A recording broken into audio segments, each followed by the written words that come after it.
मैं डॉक्टर राजीव कुमार सिंह आज शिक्षा शास्त्र में कुछ महत्वपूर्ण प्रश्नोत्तर रिवीजन कर रहा हूँ। सर्वप्रथम है, वर्दी शिक्षा योजना कब लागू हुई? तो इसका आंसर 1937 में। अंग्रेजी शिक्षा किस पद्धति पर आधारित थी? तो इसमें है विदेशी शिक्षा पद्धति। नंबर 3, प्रांतों में स्वशासन कब स्थापित हुआ? तो ये था 1937 में। इसके बाद हम आते हैं, तीसरी सूची कौन सी है? यानी सूची की बात चले तो एक पहली विषम समवर्ती अन्य तो इसमें है आपका समवर्ती सूची। उपबंध किससे संबंध है? ती है शिक्षा से। इसके बाद राज्य सूची में कितने विषय उद्गत हैं? 66। अगला प्रश्न है, भारत राज्यों का क्या है? तो इसमें है संघ। फिर प्रथम खंड कितने पृष्ठों में किया गया है? तो ये आपको मिला है 593 पृष्ठों में। सरकार द्वारा अनुदान समिति में परिवर्तन कब किए गए? तो ये था आपका 1985 में।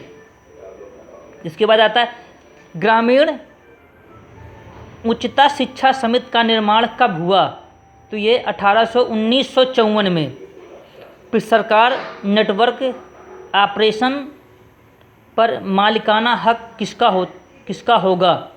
तो ये आपका है SPU। इसके बाद, एक संस्थान का नेटवर्क से जोड़ने में कितना खर्च आता है? तो ये 20 से 40 लाख रुपया। प्रबंध शिक्षा का विकास कितने वर्षों में होगा? ये 6 वर्षों में। 2007 में निम्न में कौन सी सिफारिश की गई थी? तो इसमें आपका है नवाचार है, प्रबंध शिक्षा है, पोर्टल है, यानी सभी पर हुई थी।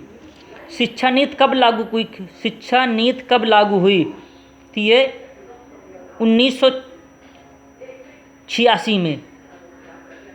1986 में। अपव्यय व अवरोधन पर की समस्या पर विचार किया गया 1940 में।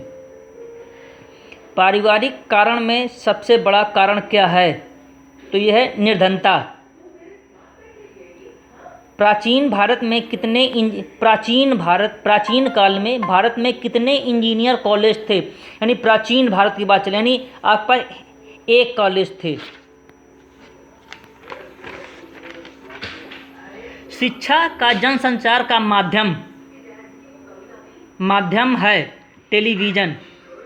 स्वस्थ शरीर में स्वस्थ मन का निर्माण होता है। किसने कहा था? अरस्तू ने। परिवार शिक्षा का साधन है। अनौपचारिक। इसके बाद, निबंधात्मक परीक्षा होती है, यानी कोई नहीं। जनतंत्र व शिक्षा के लेखक थे DV। शिक्षा का प्रमुख अंग है शिक्षार्थी। किसने कहा शिक्षा एक द्विमुखी प्रक्रिया है? यानी रॉस। शिक्षा व्यक्ति को साक्षर बनाने की प्रक्रिया है। यह शिक्षा का कौन सा अर्थ है? यानी संकुचित अर्थ।